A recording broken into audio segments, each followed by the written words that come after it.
Welcome back, everyone. Welcome back, and It's been we a have while. no idea where we're at. Yeah, I don't know where we're at or what we were doing. Yeah, it has been a month and a half since we actually got to record. Yeah, everyone kept asking me when I was streaming, like, "I guess y'all were done." I'm like, "Nah, Jeff was busy, then I was busy, then Jeff was busy." Just like Yeah, kind of I, back and forth. I saw a lot of comments on videos recently of people saying, I just got invested in this series and now it just hasn't updated. And the nice thing is, for them, I had forgotten that I didn't post 3 videos. So they went Oh, out last week. oh, that's good. But they're like a month and a half old, but they're right in line with the series. I Yeah, mean, that's it's true. That's true. they were just delayed a little. If we were, depending on what we were talking about, that may be really. Because hell, whenever we last recorded, was Joe Biden running for president? Yes, Oh, because it geez. was prior to me taking my trip to Canada, which is it happened on like the second day I was there that the announcement that he was Oh, really? dropping. Huh? How you feel about that? I mean, looking at numbers and such now, it makes me happy. I was very scared at first that it wasn't gonna do enough, but I seem to be proven wrong thus far. I mean, according to Yeah. polling, but I mean, the DNC happened last night. For those that want this episode dated, day one of the DNC, and it had a 21% higher viewership than the RNC. I saw that statistic. When is the official vote?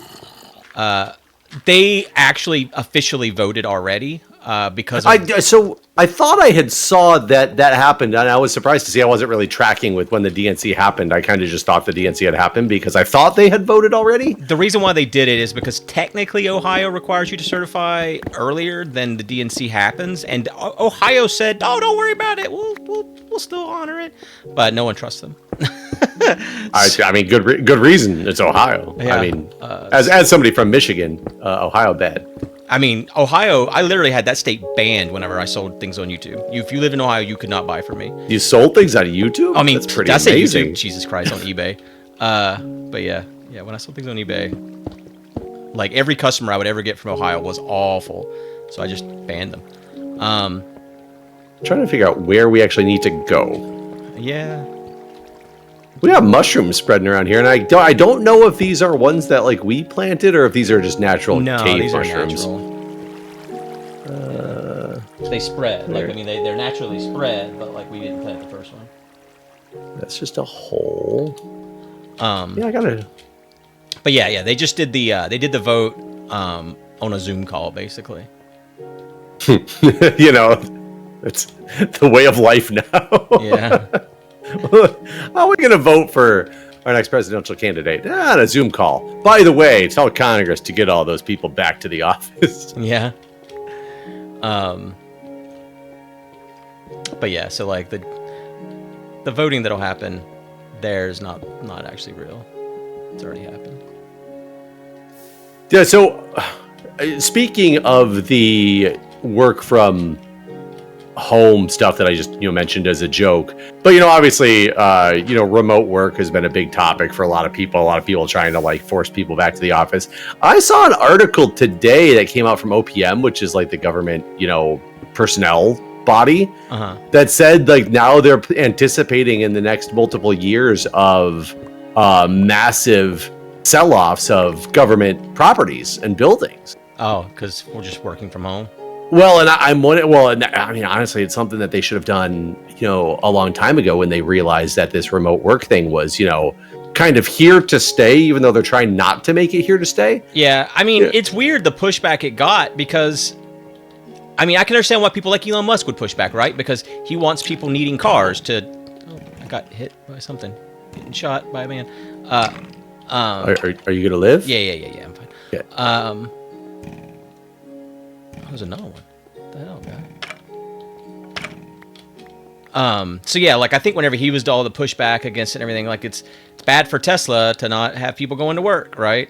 But like for the most part, you would think every corporation would see this as a good thing, Because they can get rid of office space. And yeah. I understand that there's like some companies that are stuck out there because of the way the corporate world works. A lot of people are in like these 30-year, leases or whatever for their buildings that they can't get out of. Mm-hmm. But I mean, that's kind of like, you took a gamble on right. taking a 30-year lease and oh my God, I almost just fell into our our wheat farm. Yeah, and so I do wonder if, having read that, is the tide officially shifting? Because, you know, COVID started, obviously a lot of people went remote work. A lot of companies weren't ready for remote work, and then people did it, and it proved to be effective. Sure, that everybody's going to have stories about things that were not effective, and that's just, you know, the way anything goes, on people like being lazy, sleeping on the job, like et cetera, et cetera. But it's proven successful enough that this big pushback that they've really done in the last like year has really shocked me to an extent. But I think there was more recently, in the last like 2 months, I thought there was a pretty massive push to bring people back to the office again. And to read that, I was like, oh, maybe it's finally like... Huh. Yeah, I mean, someone that, you know, works from home always, I don't really I'm not privy to what people are talking about in terms of like how it's going to change, if it's going to change, blah, blah, blah.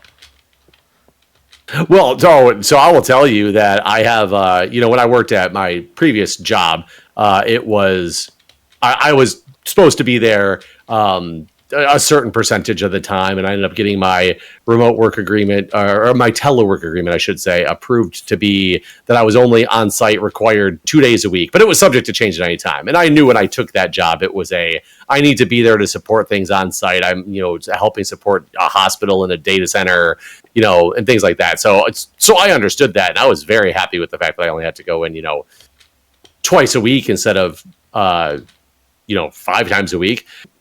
And that was fine, but they've been pushing against that since, you know, I started. They were really trying to get people back, and then they kind of stopped it because they realized that they were going to lose a lot of people. And so there are those industries. But my new job now, I'm an official remote employee. Mm-hmm. So I work remotely. My home address is my office address, and it's something that I thought was kind of like, well, I got this remote job, I'm good to go. I'll tell you, when I started in mid-January. And I think sometime in March, they came out with other guidance for them as well, where they wanted to start getting people back to the office. And the point of it was they were supposed to be targeting the teleworkers who were doing like these max telework. So basically they were not remote employees, but they were on these telework agreements. And since COVID, they basically have never been coming into the office. So they're remote, but unofficially remote, you know? Uh-huh. But they had written on this document that, you know, they want people in the office 50% of the time. And this does not affect any telework / remote agreements. So they put both of them in there that were signed in December of 2023 or prior. Oh, okay.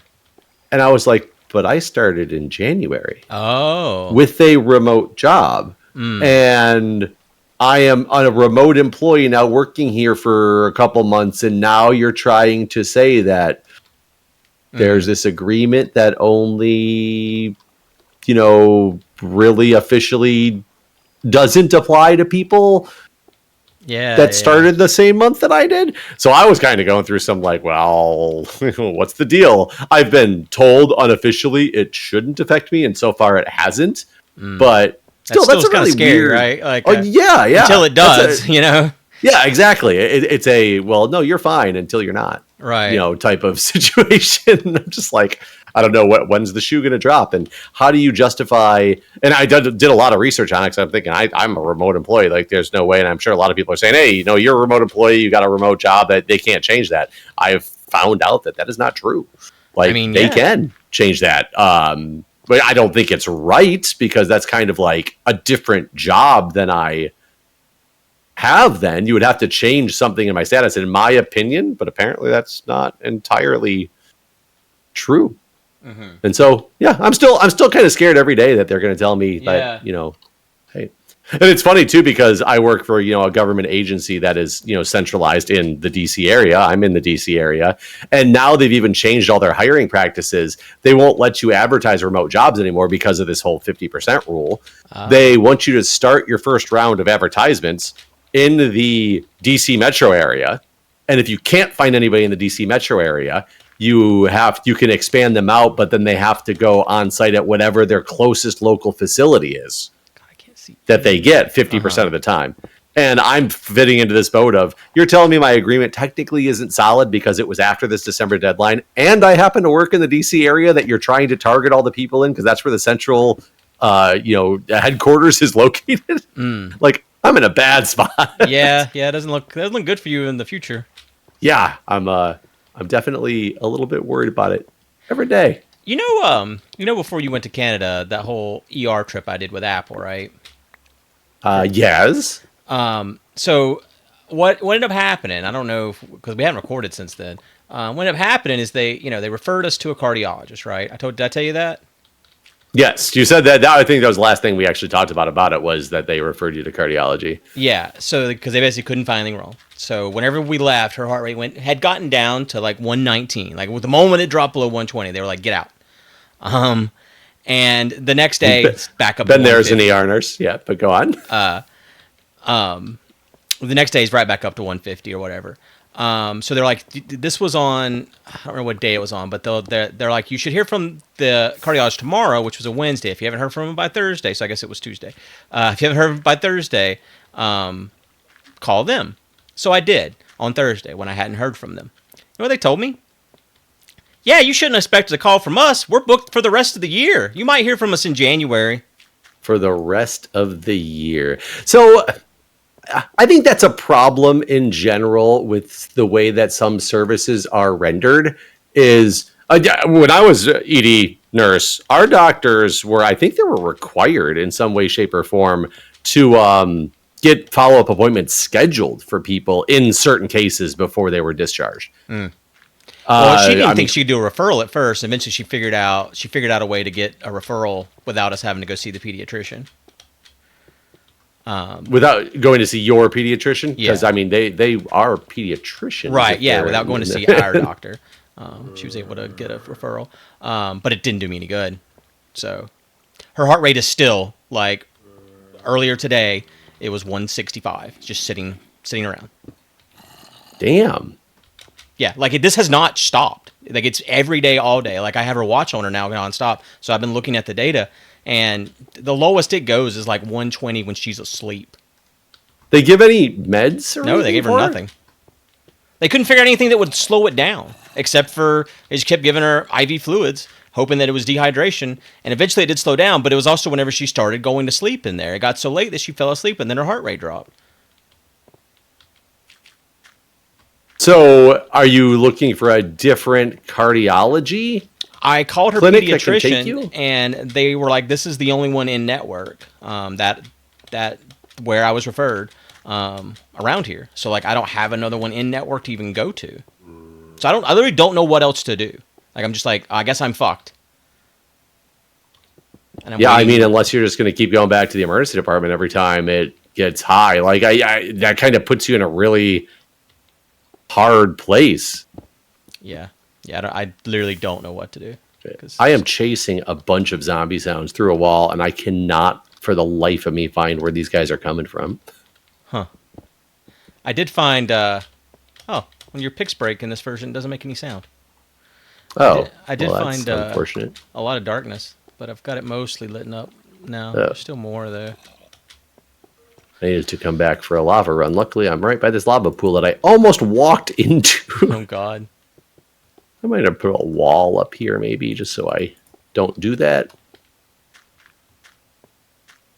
Yeah, sustained heart rate that high is not a good thing. I know. Like, the guy on cardiology, he was so, like, just matter-of-fact about it. He's like, yeah, nothing I can do for you. And just, like, nonchalant. I'm like, yeah, but a sustained heart rate of like 150 for the next 8 months isn't good for her future. Like her heart is beating really fast all the time. And I can see you coming my direction.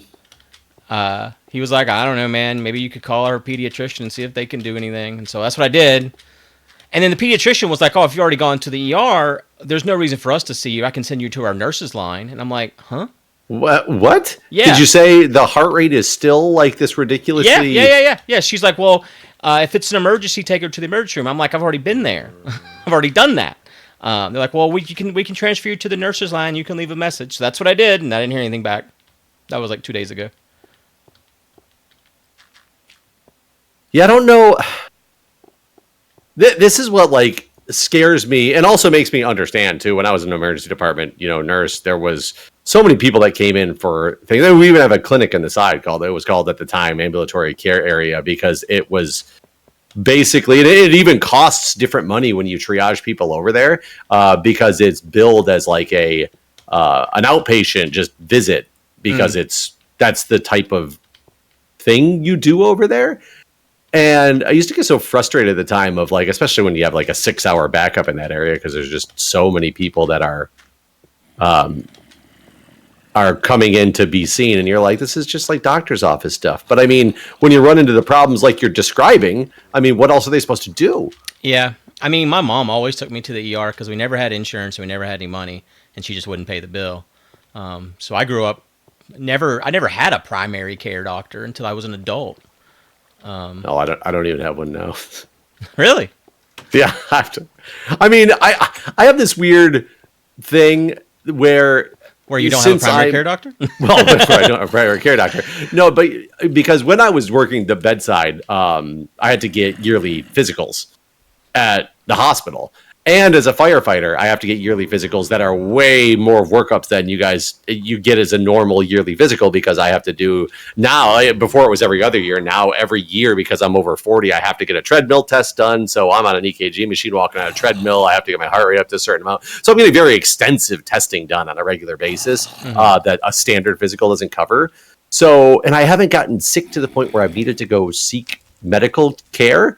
So I don't have one. And the last fire department physical I had, which is actually just a couple weeks ago, the guy told me, he's like, you need to get one because you don't want to be stuck when you need it and you don't have anybody established. Yeah. And then trying to get in somewhere, it's like a new patient.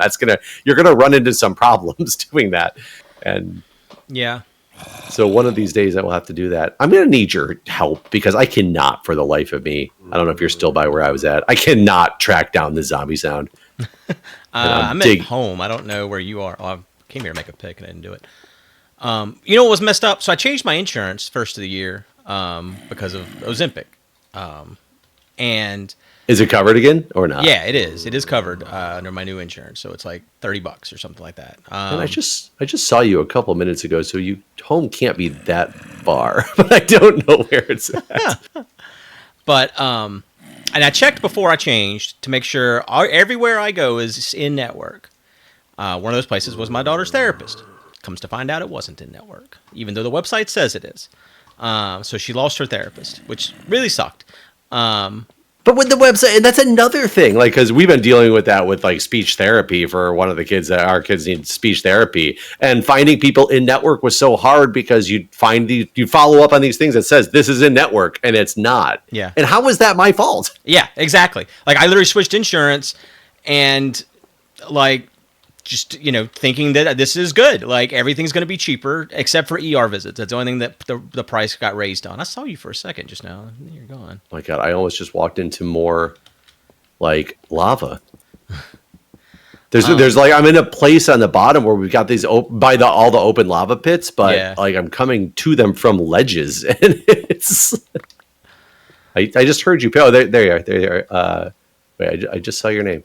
There it is. Yeah. Hi. Okay. Now, where are we at? I mean, home is up this way. Oh, here we go. So this way. Watch the lava pit. I almost walked into it from this side. That's why I put the wall up. So back up over here. Oh, God, I probably walked too far away, and they've despawned. Now, I hear a skeleton now. Oh, you just... Now I don't hear the zombies anymore, so it must not have been a spawner, which I was thinking it was. But I heard a skeleton a minute ago. Yeah, wait, I hear him again. Somewhere here and around and through these corridors that I've dug and just tried to fall down to my death in. Sounds like it's this way. I've dug a lot of directions. I'm just very bad at this. I did find out playing a video game once. I had this old headset, wireless headset, and it said something like, "You can hear this in your left ear," and I'm like, "This game has got it all backwards because I hear this in my right ear." And I've been wearing my headset like that for years. Turned out I had been wearing them backwards like for years because I looked at it and I'm like, "Oh shit! It does say that this is supposed to be the other ear." That's funny.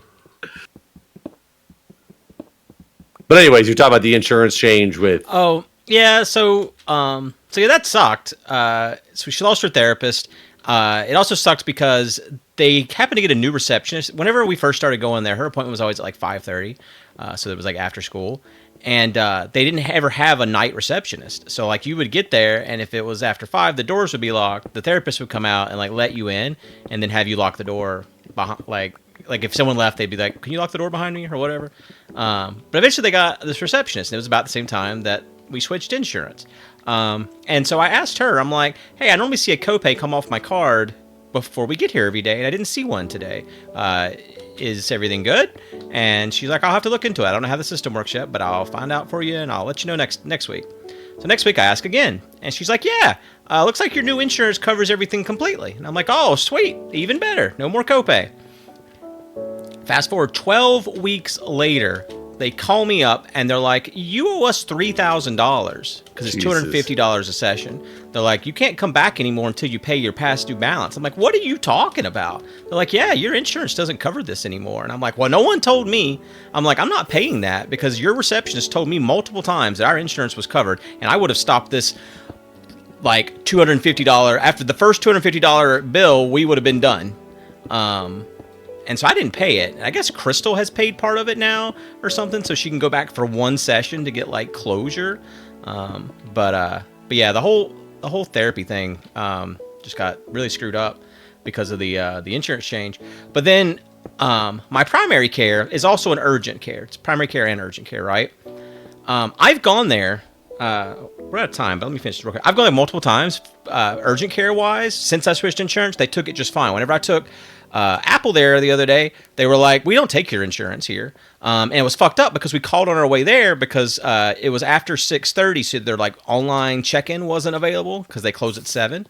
And so we called them. They're like, "Oh yeah, you're good. What insurance do you have?" We told them. They're like, "Yeah, okay, we'll see when you get here." We get there and we sit around until right at 7, and then they're like, "Oh, sorry, you can go to UNC instead.